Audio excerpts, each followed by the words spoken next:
headlines. Famous beach reopens after 6 months of being shut down. PNP supports the possible extension of martial law in Mindanao. Cheap prices of imported goods. Different schools in the division compete for DSPC. Celebrities' intentions for the 2019 election.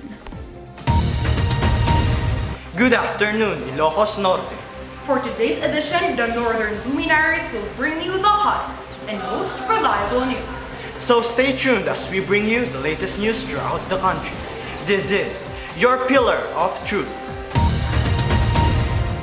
Consistently ranked as one of the most beautiful beaches in the world, the Boracay Island has finally reopened after being shut down 6 months ago for massive rehabilitation works.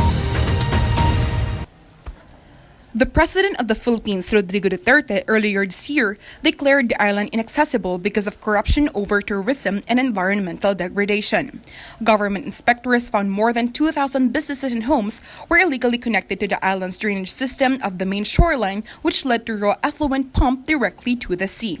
The agency task force was formed to oversee the rehabilitation of the island, which includes the construction of a sewage and drainage system, telecommunication lines, as well as 20 kilometers of new road.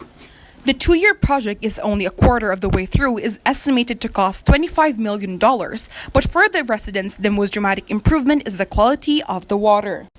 The agency also strictly implemented various rules and regulations, like the issuance of environmental compliance certificate of hotels and establishments along the island. In line with this are legit business permits for safety standards like fire safety certificates. Dapat bago mag-operate ang isang establishment dito sa Boracay, dapat compliant siya sa lahat ng regulations and laws. The Boracay Island is really ready to be opened up to tourists, and the government says that laws are already in place for the preservation of the paradise. Philippine National Police supports possible extension of martial law in Mindanao. Here is Aaron Calvello for the details. Aaron? PNP Director General Oscar Albayalde said that the police supports the extending of martial law in Mindanao. If it will help, if the president or the government is inclined to extend it, then we will support it. Albayalde said in the press briefing on Monday when asked if the police will recommend another extension. Albayalde cited that there are also other factors that could merit the extension of martial law, including securing the plebiscite on the Bangsamoro Organic Law. Asked if the PNP believes that there is a need to extend martial law, Albayalde said that there is a necessity if it entails maintaining peace and order. Albayalde said that based on public feedback, most people in Mindanao prefer having martial law. In May 2017, President Rodrigo Duterte placed the whole of Mindanao under martial law following the Marawi siege in May 2017. The martial law has been extended by the Congress until December 31 this year. Cheap prices of imported goods. Here's Jamiel Ponce for the details. Jamiel?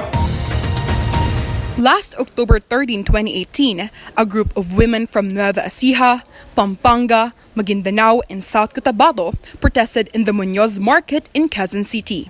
The group women are protesting due to the continuous importation of the rice. According to the Secretary General of Pambansang Koalisyon ng Kababaihan and Kanayunan, it is hard for the group of farmers to continue keeping up in supply of rice because they cannot compete with the cheap prices of imported goods from other countries.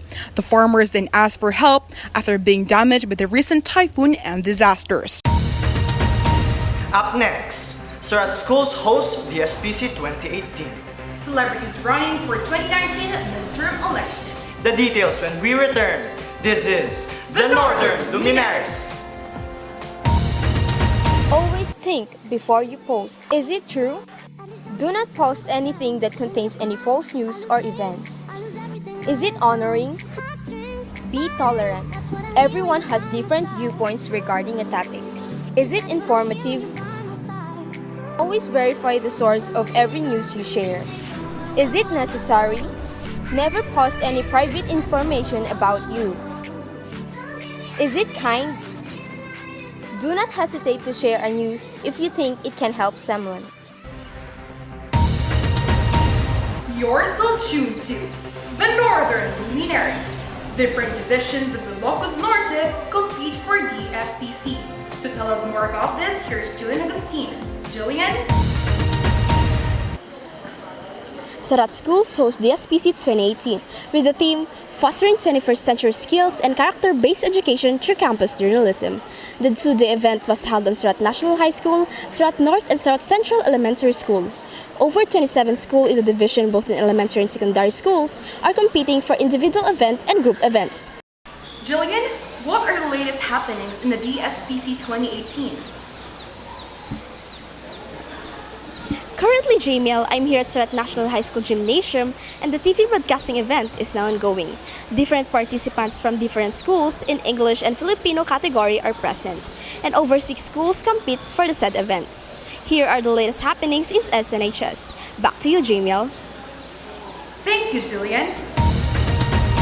Celebrities' intention for the election 2019. Here's Nisha Bali for the details. Nisha?